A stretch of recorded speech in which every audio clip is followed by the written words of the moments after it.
नमस्कार दोस्तों। बांग्लादेश में तख्तापलट न अप्रत्याशित है और न इसे टाला जा सकता था, क्योंकि जिस तरह से प्रधानमंत्री शेख हसीना देश को चला रही थी उसका हासिल यही होना था। शेख हसीना अपने मुल्क में तख्तापलट होते ही पद से इस्तीफा देकर भारत में शरणार्थी बन गई है, लेकिन बांग्लादेश की आग की जलन आस पड़ोस में भी महसूस की जा रही है। 53 साल के बांग्लादेश को ये दिन क्यों देखना पड़ रहे हैं, इसका विश्लेषण अब बहुत जरूरी हो गया है। आज से 53 साल पहले 16 अगस्त 1971 को बांग्लादेश जिन परिस्थितियों में बना था, तब से अब तक बहुत कुछ बदला है। बांग्लादेश में ठीक वैसी ही राजनीति चली आ रही है जिसका विरोध अक्सर भारत में विभिन्न राजनीतिक दल करते आ रहे हैं। आपको याद होगा कि भारत ने 6 दिसंबर 1971 को बांग्लादेश को एक स्वतंत्र देश के तौर पर मान्यता दी थी। हालांकि तब वो पाकिस्तान का पूर्वी हिस्सा था।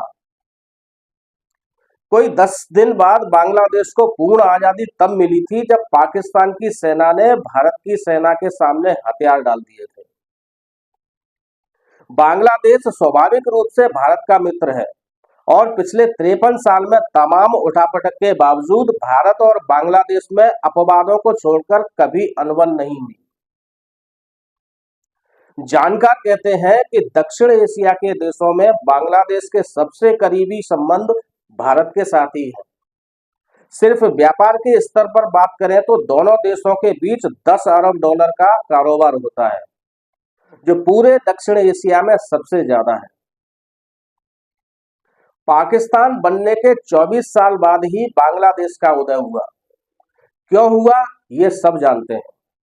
इसकी तफसील में जाना शायद जरूरी नहीं है। बांग्लादेश में तख्तापलट की वजह बांग्लादेश में सरकारी नौकरियों में कोटा समाप्त करने की मांग को लेकर पिछले महीने से छात्रों का आंदोलन है, लेकिन बाद में यह एक व्यापक सरकार विरोधी आंदोलन में बदल गया और आग ऐसी भड़की कि प्रधानमंत्री शेख हसीना को देश छोड़कर भागना पड़ा।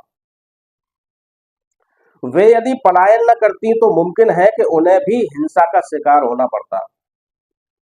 दुर्भाग्य की बात यह है कि जिस बांग्लादेश की आजादी में भारत की प्रमुख भूमिका रही, उस बांग्लादेश में पाकिस्तान की राजनीति का रंग ज्यादा चढ़ा बजाय भारत की राजनीति के। दुनिया जानती है कि 170 मिलियन की जनसंख्या के साथ जनसंख्या की दृष्टि से बांग्लादेश दुनिया का 8वां सबसे बड़ा देश है और एशिया में जनसंख्या के हिसाब से 5वां सबसे बड़ा देश और सर्वाधिक मुस्लिम जनसंख्या की दृष्टि से भारत और पाकिस्तान को छोड़कर सबसे बड़ा देश है। आधिकारिक बंगाली भाषा दुनिया में 7वीं सबसे ज्यादा बोली जाने वाली भाषा है, जिसका उपयोग बांग्लादेश के साथ साथ पड़ोसी राष्ट्र भारत के पश्चिमी बंगाल, त्रिपुरा और आसाम में भी किया जाता है। बांग्लादेश के साथ भारत का एक पड़ोसी का ही नहीं बल्कि एक सांस्कृतिक और भाषाई रिश्ता भी है। इसे आप रोटी बेटी का रिश्ता भी कह सकते हैं। शेख हसीना भारत के नेहरू परिवार की राजनीति से मेल खाती राजनीति की उपज है, लेकिन उन्होंने न कभी चाय बेची और न कभी परिवारवाद की राजनीति का विरोध किया। उन्हें अपने पिता शेख मुजीब की वजह से राजनीति में जगह जरूर मिली, लेकिन आसानी से नहीं। उन्होंने अपना बहुत कुछ खोया भी। शेख हसीना के पिता, मां और 3 भाई 1975 के तख्तापलट में मारे गए थे। उस हादसे के बाद भी उन्हें राजनीतिक सफलता आसानी से नहीं मिली।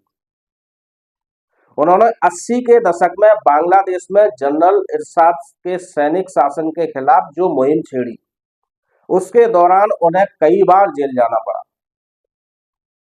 जनरल इरशाद के बाद भी उन्हें जनरल की पत्नी बांग्लादेश नेशनलिस्ट पार्टी की खालिदा जिया के कड़ी प्रतिद्वंदी के खिलाफ कड़वी और लंबी लड़ाई लड़नी पड़ी।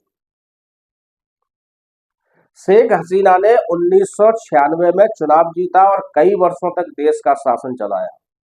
उसके बाद उन्हें विपक्ष में भी बैठना पड़ा। उन्हें कई बार जेल भी जाना पड़ा। उन पर एक बार प्राणघातक हमला भी हुआ, जिसमें वे बाल बाल बच गई। एक बार फिर बांग्लादेश राजनीति के गहरे भंवर में फंस गया है और देश की बागडोर सेना समर्थित सरकार ने संभाल ली। इस सरकार ने शेख हसीना पर भ्रष्टाचार के आरोप लगाए और उनका ज्यादातर वक्त हिरासत में ही गुजरा। इस बीच वे अपने इलाज के लिए अमेरिका भी गईं और ये अंदाजा लगाया जा रहा था कि वे जेल से बचने के लिए शायद वापस लौट कर ही ना आए, लेकिन वे वापस लौटी और 2 साल के सैनिक शासन समेत 7 साल बाद 2008 में हुए संसदीय चुनावों में विजय प्राप्त की। शेख हसीना अब शायद ही बांग्लादेश की सियासत में वापस लौट सके। बांग्लादेश में तख्तापलट की असली वजह विपक्ष का सफाया और देश की खराब आर्थिक स्थिति के साथ ही कारण 1989 के स्वतंत्रता संग्राम में भाग लेने वालों के लिए नए देश में 30% का आरक्षण नौकरियों में देने का फैसला रहा। नौजवान यह मांग कर रहे हैं कि जिन लोगों ने मुक्ति आंदोलन में हिस्सा लिया था अब वे 60-65 के हो रहे होंगे। ऐसे में उन्हें नौकरियों की दरकार नहीं रही, ना उनके परिजनों को आरक्षण मुहैया कराया जा रहा है। नौजवानों की इस मांग पर हसीना ने 2018 में यह आरक्षण निरस्त भी कर दिया था, पर उस आरक्षण के लाभार्थी कोर्ट चले गए।